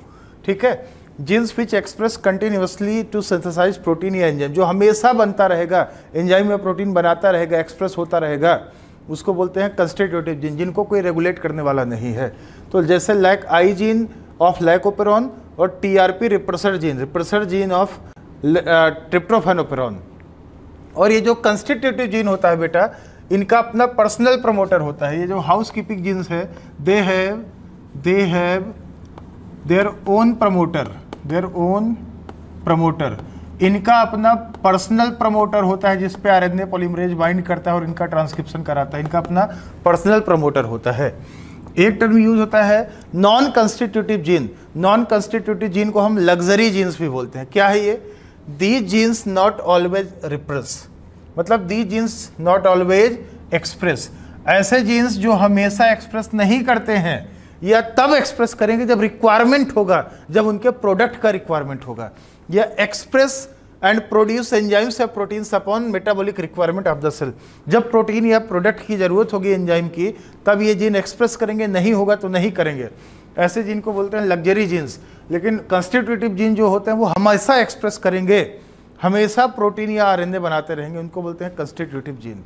तो ये जो कंस्टिट्यूटिव जीन का प्रोडक्ट होता है, इन्हीं का ही प्रोडक्ट लग्जरी जीन्स को कंट्रोल करता है। मतलब इनको एक्सप्रेस करना है लग्जरी जीन्स को या नहीं करना है, कंस्टिट्यूटिव जीन का ही प्रोडक्ट डिसाइड करता है। तो expression of luxury genes regulated by constitutive genes, ये कंस्टिट्यूटिव जीन का प्रोडक्ट रेगुलेट करता है। तो रिप्रेसर वाला जीन कंस्टिट्यूटिव होता है। और all the structural genes of lac operon and tryptophan operon, operon में जो स्ट्रक्चरल जीन्स होते हैं वो नॉन कंस्टिट्यूटिव या लग्जरी जीन्स होते हैं। उनका एक्सप्रेशन डिपेंड करता है कंस्टिट्यूटिव जीन के ऊपर, वो रेगुलेट करता है। ठीक है, ये ध्यान दीजिएगा आप लोग। स्ट्रक्चरल जीन लग्जरी या नॉन कंस्टिट्यूटिव होता है, हमेशा एक्सप्रेस नहीं करता। सबसे पहले हम बात करते हैं लैक ओपेरॉन के बारे में। लैक ओपेरॉन में लैक का मतलब होता है लैक्टोज। लैक्टोज डाइसैकेराइड होता है, सोर्स ऑफ कार्बन है, एनर्जी सोर्स है for bacteria. Lactose is inducible operon, ध्यान देना, लैक्टोज इंड्यूसिबल ओपेरॉन है और कैटाबोलिक है, कैटाबोलिक पाथवे है। इसका मतलब ये है, इंड्यूसिबल ओपेरॉन का मतलब क्या है, इन इंड्यूसिबल ओपेरॉन जो सबस्ट्रेट होता है, जैसे यहाँ सबस्ट्रेट खुद लैक्टोज है, is induces synthesis of enzymes, मतलब इंड्यूसिबल ओपेरॉन में जो जीन होता है, जीन मतलब इंड्यूसिबल ओपेरॉन में जो प्रोडक्ट होता है, सबस्ट्रेट होता है, वो अपने सिंथेसिस को इंड्यूस करता है, एंजाइम के सिंथेसिस को इंड्यूस करता है। ध्यान देना, एक मिनट ध्यान देना, फिर से सुनना। जो इंड्यूसिबल ओपेरॉन होता है, गलती से मुंह से निकल गया, जो इंड्यूसिबल ओपेरॉन होता है उसमें जो सबस्ट्रेट होता है, लैक्टोज जैसे है लैकोपेरॉन में, वो इंड्यूस करता है एंजाइम के सिंथेसिस को, और जब एंजाइम का सिंथेसिस होगा तो ये एंजाइम्स सबस्ट्रेट का ब्रेकडाउन कराएंगे, खुद लैक्टोज का ब्रेकडाउन कराएंगे। तो ये होता है इंड्यूसिबल ओपेरॉन। इन inducible operon enzymes switch off रहते हैं, ट्रांसक्रिप्शनली ऑफ रहते हैं, लेकिन सबस्ट्रेट क्या करता है, उन जीन्स का ट्रांसक्रिप्शनल एक्टिवेशन करा देता है। तो इसको बोलते हैं इंड्यूसिबल ओपेरॉन, क्योंकि उसने क्या किया, जीन का ट्रांसक्रिप्शनल एक्टिवेशन कराया। तो लैकोपेरॉन इंड्यूसिबल ओपेरॉन है। जो ट्रिप्टोफैन ओपेरॉन है, ट्रिप्टोफैन ओपेरॉन इसका उल्टा है, वो रिप्रेसिबल ओपेरॉन है और एनाबोलिक ओपेरॉन है। और लैकोपेरॉन इंड्यूसिबल और कैटाबोलिक है। कैटाबोलिक इसलिए बोला क्योंकि यहाँ पे लैक्टोज का ब्रेकडाउन हो रहा है, इसलिए कैटाबोलिक है। और इंड्यूसिबल इसलिए है क्योंकि लैक्टोज अपने आप को, लैक्टोज क्या कर रहा है, लैक्टोज क्या करता है, जीन्स को ट्रांसक्रिप्शनली एक्टिवेट करा देगा, उसका ट्रांसक्रिप्शन करा देता है जीन का, और एंजाइम्स बनाना स्टार्ट करता है ना, जिससे एंजाइम बनना शुरू हो जाता है, इसलिए बोलते हैं इंड्यूसिबल। लैक्टोज क्या करता है, जीन्स को इंड्यूस करता है ट्रांसक्रिप्शन करने के लिए, इसलिए बोलते हैं इंड्यूसिबल। आप इसको लिखिए, फिर आगे हम डायग्राम बना के दिखाते हैं आपको। तो यहाँ पे ध्यान देना, हमने लैकोपेरॉन का डायग्राम दिखा रखा है, दो कंडीशन दिखा रखा है, in the absence of inducer और in the presence of inducer. Lac operon में बेटा ध्यान देना, लैकोपेरॉन में लैक्टोस और एल्लो लैक्टोस ये दोनों इंड्यूसर का काम करता है। इंड्यूसर का मतलब ये दोनों अगर रहेंगे तो ये रिप्रेसर को इनएक्टिवेट करा के ओपेरॉन को ऑन करा देंगे, एंजाइम का सिंथेसिस करा देंगे, ट्रांसक्रिप्शन एक्टिवेशन करा देंगे, ठीक है। एल्लो लैक्टोस लैक्टोस का ही आइसोमर होता है। तो देखिए पहला केस है in the absence of inducer, lac operon inducible operon है। अगर इंड्यूसर नहीं है तो रिप्रेसर एक्टिव रहेगा और ओपेरॉन को ऑफ करा देगा, जीन का ट्रांसक्रिप्शन नहीं होगा। तो देखिए लैकोपेरॉन में ये दो केस है, पहला केस दूसरा। पहला केस आप देखिए जरा, ये प्रमोटर है, ये आई जीन क्या है, रिप्रेसर का जीन है, ये प्रमोटर ऑपरेटर है, ये ZYA, ये तीन स्ट्रक्चरल जीन है, ठीक है, तीन ये स्ट्रक्चरल जीन है ZYA। तो लैकोपेरॉन में बेटा ध्यान देना, तीन स्ट्रक्चरल जीन होता है। Lac operon has 3 structural genes ZYA, ये 3 स्ट्रक्चरल जीन है। तो ZYA तीनों स्ट्रक्चरल जीन का अपना एक सिंगल प्रमोटर ऑपरेटर होता है, रिप्रेसर का अपना पर्सनल प्रमोटर होता है, ठीक है। आई जीन कंस्टिट्यूटिव जीन है, इसका ट्रांसक्रिप्शन हुआ, रिप्रेसर RNA बना, ट्रांसलेशन हुआ, और ट्रांसलेशन से क्या हुआ, रिप्रेसर प्रोटीन बना। ये देखिए ट्रांसलेशन हुआ तो mRNA से रिप्रेसर का प्रोटीन बना। ये राइबोसोम दिखा रखा है, राइबोसोम ट्रांसलेशन करा है। और ये जो रिप्रेसर बनता है ये एक्टिव फॉर्म में बनता है, यहाँ पे एक्टिव फॉर्म पे बनता है। और क्योंकि इंड्यूसर है ही नहीं, लैक्टोज एल्लो लैक्टोज है ही नहीं इसको इनएक्टिवेट कराने वाला, तो ये रिप्रेसर जाके ऑपरेटर से बाइंड करता है। ऑपरेटर क्या है, ऑपरेटर DNA सीक्वेंस है जिससे जाके रेगुलेटरी प्रोटीन बाइंड करता है। और रिप्रेसर नेगेटिव रेगुलेटर होता है, रिप्रेसर जो होता है नेगेटिव रेगुलेटर होता है। तो ये जाके ऑपरेटर से बाइंड कर गया, और जब ये ऑपरेटर से बाइंड करेगा तो प्रमोटर होते हैं RNA पॉलीमरेज बाइंड करने के लिए। तो प्रमोटर से RNA पॉलीमरेज आगे नहीं बढ़ पाएगा, ZYA तीनों स्ट्रक्चरल जीन का ट्रांसक्रिप्शन नहीं हो पाएगा। तो देखिए repressor protein bind to the operator region, वो मतलब operator, and prevent RNA polymerase from transcribing the operon. ZYA तीनों का ट्रांसक्रिप्शन नहीं हो पाता है, ट्रांसक्रिप्शन ऑफ हो जाता है। तो जब इंड्यूसर पुलिस है, जब पुलिस नहीं रहेगा तो चोर, रिप्रेसर चोर है, चोर एक्टिव रहेगा। जब पुलिस इनएक्टिव रहेगा, एब्सेंट रहेगा, तो चोर एक्टिव रहेगा, जीन ऑफ हो गया। और दूसरा केस देखिए, तो ध्यान देना, ये नेगेटिव रेगुलेशन है, लैकोपेरॉन का नेगेटिव रेगुलेशन है by repressor protein. Repressor protein जो होता है लैकोपेरॉन का नेगेटिव रेगुलेशन कराता है, ठीक है, ऑफ करा देता है, ऑफ। और दूसरा केस है जब इंड्यूसर प्रेजेंट है। इंड्यूसर मतलब लैक्टोज और एल्लेल लैक्टोज जब सेल के पास मौजूद है, जब पुलिस एक्टिव है, तो देखिए चोर कैसे इनएक्टिव होगा। देखिए आई जीन तो कंस्टिट्यूटिव जीन है, हमेशा रिप्रेसर का आरएनए प्रोटीन बनता रहेगा। ट्रांसक्रिप्शन हुआ रिप्रेसर, आई मतलब इनहिबिटर, इनहिबिटर आई जीन रिप्रेसर बनाता है, रिप्रेसर प्रोटीन। ट्रांसक्रिप्शन से रिप्रेसर आरएनए बना और ये ट्रांसलेट होकर रिप्रेसर प्रोटीन बना। और बेटा रिप्रेसर प्रोटीन बनता तो एक्टिव फॉर्म में है, जब ये बना था तो ये एक्टिव था, लेकिन क्योंकि यहाँ इंड्यूसर मौजूद है, इंड्यूसर मतलब लैक्टोज और एल्लो लैक्टोज इस केस में है, यह हमने लिखा है। लैक्टोज और एल्लो लैक्टोज जब होगा तो लैक्टोज जाके रिप्रेसर प्रोटीन से बाइंड कर जाएगा, मतलब रिप्रेसर प्लस इंड्यूसर बाइंड जब कर गए एक दूसरे से तो ये रिप्रेसर इनएक्टिव हो जाता है, इनएक्टिव रिप्रेसर बन गया। और जब रिप्रेसर इनएक्टिव हो गया बेटा, जब रिप्रेसर एक्टिव से इनएक्टिव हो गया तो इनएक्टिवेट होने के बाद ये ऑपरेटर से बाइंड नहीं कर पाएगा। देखिए ऑपरेटर से बाइंड नहीं कर पाया तो आरएनए पॉलीमरेज प्रमोटर से आगे बढ़ के जेड वाई ये तीनों जीन का ट्रांसक्रिप्शन करा देगा। देखिए या एमआरएनए बन गया, पॉलीसिस्टोनिक एमआरएनए बन गया। एक एमआरएनए में 3 एंजाइम बनाने की क्षमता है। लैक जेड से बनता है beta galactosidase gene enzyme, Z बनाता है, जेड स्ट्रक्चरल जीन बनाता है बीटा गैलेक्टोसाइडेज, वाई बनाता है परमिएज एंजाइम, ए बनाता है ट्रांसस्टाइलेज एंजाइम। और ये तीनों एंजाइम लैक्टोज के ब्रेकडाउन में इन्वॉल्व हैं, तभी तो बोलते हैं कैटाबोलिक ओपेरॉन। बीटा गैलेक्टोसाइडेज क्या कराता है? ये जेड का प्रोडक्ट है, जेड जीन का। इसका काम है लैक्टोज का ब्रेकडाउन करना ग्लूकोज और गैलेक्टोज में। वाई जीन परमिएज को बनाता है। परमिएज क्या है? कैरियर प्रोटीन है जो बैक्टीरियल सेल के मेम्ब्रेन पर ना एक चैनल बनाता है जिसके थ्रू बाहर से लैक्टोज अंदर जाता है। लैक्टोज कहाँ से आएगा? ये लैक्टोज कहाँ से आएगा? बाहर से आएगा ना, बाहर से मतलब न्यूट्रिएंट से मिलेगा बैक्टीरिया को, तो बाहर से लेगा तो सेल के अंदर इसी परमिएज चैनल के थ्रू जाता है। ट्रांसस्टाइलेज का कोई डिफाइंड फंक्शन नहीं है, बस इतना बोलते हैं कि स्टाइल ग्रुप का ट्रांसफर कराता है। तो ये लैक्टोज ओपेरॉन हो गया। तो नेगेटिव रेगुलेशन कराता है रिप्रेसर प्रोटीन। पॉजिटिव रेगुलेशन भी लैक ओपेरॉन का होता है, तो वो सीआरपी प्रोटीन होता है। सीआरपी मतलब साइक्लिक एएमपी रिसेप्टर प्रोटीन, उसको हम कैप प्रोटीन भी बोलते हैं, कैटाबोलाइट एक्टिवेटर प्रोटीन भी बोलते हैं। वो पॉजिटिव रेगुलेशन कराता है लैक ओपेरॉन का। तो लैक ओपेरॉन का पॉजिटिव रेगुलेशन भी होता है। तो थोड़ा बहुत तो लैक ओपेरॉन हमेशा स्विच ऑन रहता है, थोड़ा बहुत तो ऑन हमेशा रहता है, तभी तो परमिएज बनेगा और लैक्टोज अंदर जाएगा ना। तो थोड़ा बहुत तो ऑन हमेशा रहता है, चाहे रिप्रेसर रहे न रहे। रिप्रेसर चाहे एक्टिव रहे न रहे, थोड़ा बहुत तो ऑन रहता है। लेकिन अगर रिप्रेसर एक्टिव रहेगा तो ये ओपेरॉन को ना ऑफ करा देगा, लेकिन थोड़ा बहुत एक्सप्रेशन होता रहता है।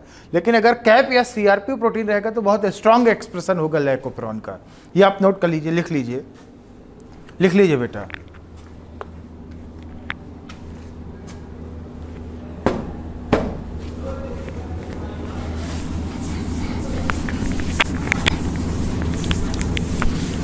थोड़ा सा हम आपको ना ट्रिप्टोफैन ओपेरॉन के बारे में भी बता देते हैं, सुन लो थोड़ा सा। जो ट्रिप्टोफैन ओपेरॉन होता है, ये ध्यान देना, जो ट्रिप्टोफैन ओपेरॉन होता है ये रिप्रेसिबल ओपेरॉन है। Repressible and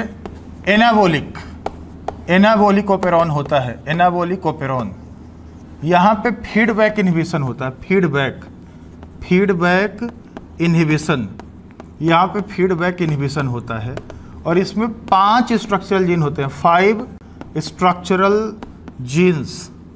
EDCBA 5 structural gene होते हैं, EDCBA 5। जैसे लैक ओपेरॉन में 3 था, ZYA यहाँ पे 5 होता है। तो रिप्रेसिबल है क्योंकि ट्रिप्टोफैन वहाँ पे जो होता है ना, अपने ही सिंथेसिस को रोक देता है। ट्रिप्टोफैन इस ओपेरॉन का प्रोडक्ट है और प्रोडक्ट अपने ही सिंथेसिस को रोक दिया जीन को ऑफ करा के, तभी तो बोलते हैं फीडबैक इनहिबिशन। और ये एनाबोलिक है, क्यों? क्योंकि 5 स्ट्रक्चरल जीन है, जो 5 स्ट्रक्चरल जीन मिलकर ट्रिप्टोफैन का सिंथेसिस कराएंगे, इसलिए एनारोबिक है, एनाबोलिक है। जबकि लैक ओपेरॉन में लैक्टोज का ब्रेकडाउन होता था तो वो कैटाबोलिक होता था। और ट्रिप्टोफैन क्या करता है? ट्रिप्टोफैन ओपेरॉन में जो रिप्रेसर बनता है, रिप्रेसर प्रोटीन शुरू से इनएक्टिव फॉर्म में रहता है, लेकिन ट्रिप्टोफैन इसको एक्टिवेट करा देता है। इनएक्टिव रिप्रेसर को बोलते हैं एपोरिप्रेसर, और ट्रिप्टोफैन को रिप्रेसर होता है, वो जाके इनएक्टिव रिप्रेसर से बाइंड करके उसको एक्टिवेट करा देगा। और वो रिप्रेसर ऑपरेटर से बाइंड करके ना 5 स्ट्रक्चर जिनका ट्रांसक्रिप्शन रोक देता है। तो ट्रिप्टोफैन क्या कर रहा है, रिप्रेसर को एक्टिवेट करके अपने ही सिंथेसिस को रोक रहा है। जब सेल में ट्रिप्टोफैन है तो जरूरत ही नहीं, ओपेरॉन ऑफ हो जाता है। इसलिए इसको बोलते हैं repressible and anabolic operon. Anabolic इसलिए बोलते हैं क्योंकि यहाँ पे ट्रिप्टोफैन का सिंथेसिस हो रहा है। रिप्रेसिबल इसलिए बोलते हैं क्योंकि ट्रिप्टोफैन रिप्रेसर को एक्टिवेट करा के अपने ही सिंथेसिस को रोक देता है, इसलिए फीडबैक इनहिबिशन भी बोलते हैं इसको ना। आप इसको लिख लीजिए बेटा, नोट कर लीजिए।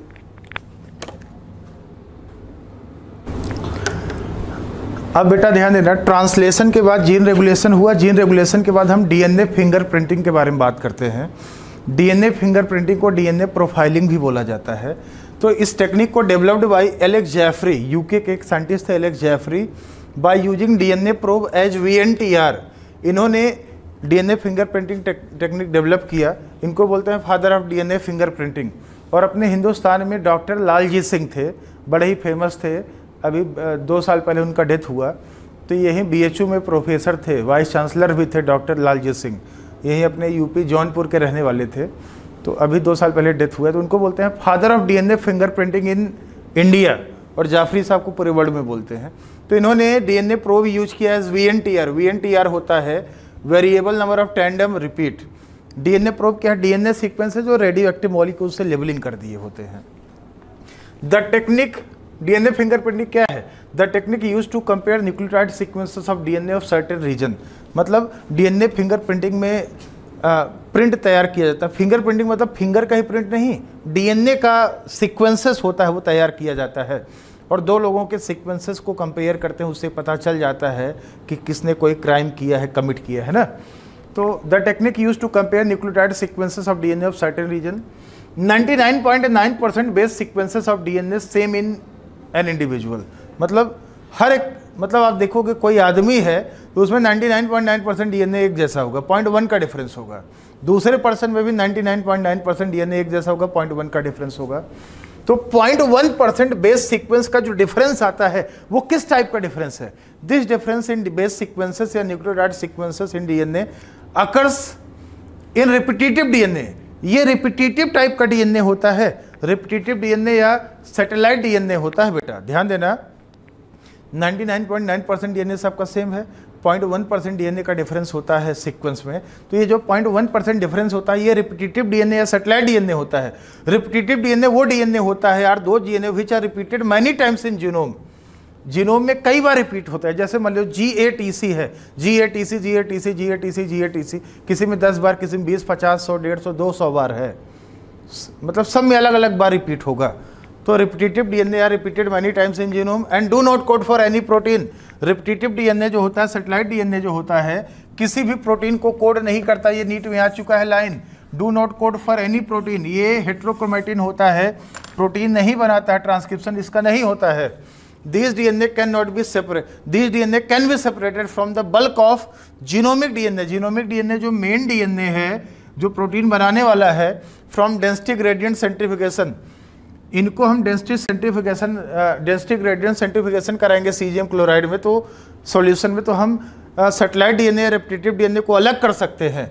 जो लार्जर पीक मिलेगा वो बल्क ऑफ डीएनए का होगा, जीनोमिक डीएनए का, और जो छोटा पीक होगा वो सैटेलाइट डीएनए का होगा। ठीक है, तो सैटेलाइट डीएनए 2 टाइप का है। तो जो 0.1% का डिफरेंस आता है न्यूक्लियोटाइड सीक्वेंस में वो सैटेलाइट डीएनए का होता है, ये प्रोटीन नहीं बनाता। ये 2 प्रकार का है, मिनी सैटेलाइट या माइक्रो सैटेलाइट। 2 टाइप का, मिनी सैटेलाइट और माइक्रो सैटेलाइट।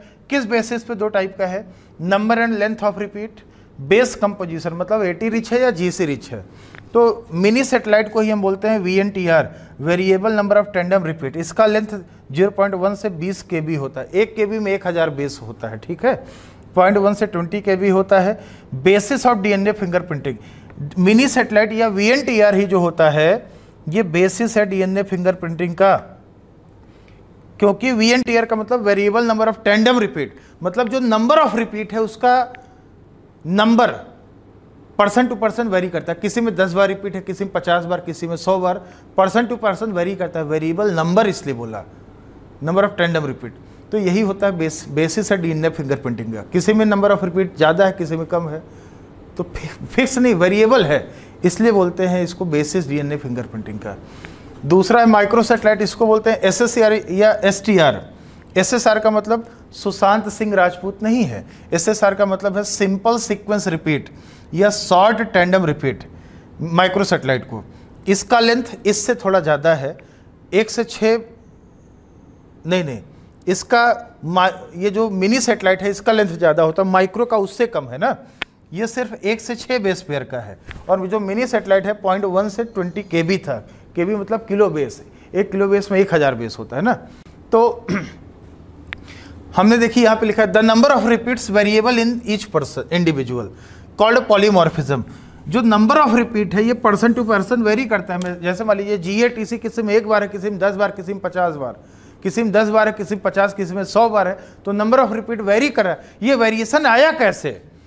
इस वेरिएशन को बोलते हैं polymorphism which arise in population due to mutation. ये म्यूटेशन से एराइज होता है, और जब एक जनरेशन से दूसरे जनरेशन में ट्रांसफर होगा रिप्रोडक्शन के थ्रू तो इसका फ्रीक्वेंसी और बढ़ेगा, बच्चे से बाप से बच्चे में जाएगा, फिर जब बच्चा बाप बनेगा तो उसके बच्चे में जाएगा, उसके बच्चे में जाएगा, ऐसे बढ़ता जाएगा। तो ये पॉलीमॉर्फिज्म, नंबर ऑफ रिपीट ये पॉपुलेशन में बढ़ता जाता है, दस फ्रीक्वेंसी इंक्रीजेज।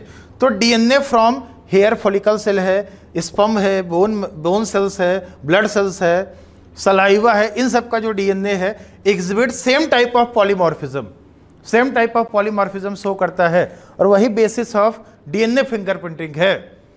सेम आपको नंबर ऑफ रिपीट वेरी करेगा। तो इन सब सेल्स का, बोन सेल्स का, सलाइवा का, स्पर्म का, एक सिंगल सेल से DNA निकाल लो तो फिंगरप्रिंट आप तैयार कर सकते हो, इनफ है। तो DNA फिंगरप्रिंट जो होता है वो हर एक पर्सन का अलग होता है, एक्सेप्ट फॉर मोनोजाइगोटिक ट्विंस। जो मोनोजाइगोटिक ट्विंस है उनका फिंगरप्रिंट सेम हो सकता है, बाकी सबका क्या है, बाकी सबका डिफर करता है, डिफरेंस होता है। अब हम आपको बता देते हैं steps in DNA fingerprinting. DNA fingerprinting में क्या क्या स्टेप इन्वॉल्व है हम आपको लिखा देते हैं, आप इसको पहले नोट कर लीजिए बेटा, लिख लीजिए।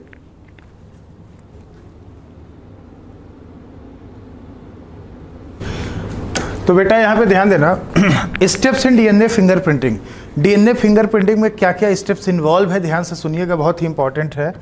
Steps involve in DNA fingerprinting, क्या क्या स्टेप है हम आपको बता दें।